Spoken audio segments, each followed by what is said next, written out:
Alright, here's an interesting problem that came up in class today that people were struggling with and had asked me to make a video of it. So the problem is find an equation for the line that is normal to the graph of y equals x times e to the x and goes through the origin.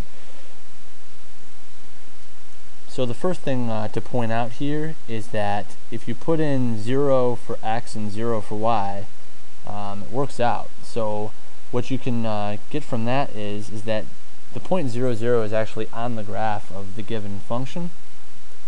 So if you graph the function, it looks something like this. And so if the tangent line through that point is represented by this red line here, then the normal line, the one that we want, is going to be this line here.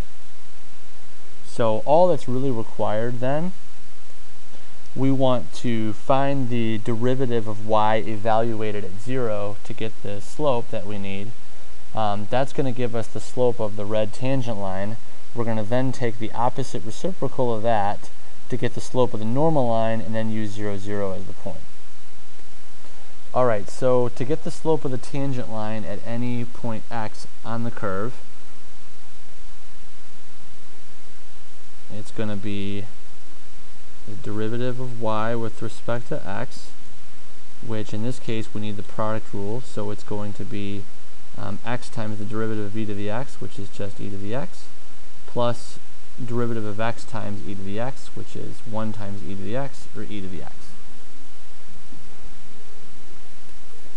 Alright, so if we plug in 0 for x here and evaluate, we're going to get 0 plus 1, which is 1. Okay, so that means the tangent line here has a slope of 1, and thus the normal line then has a slope of -1. So if the slope of the line we want is -1 and passes through 0, 0, the equation is thus y minus 0 equals -1 times x minus 0, or just y equals -1.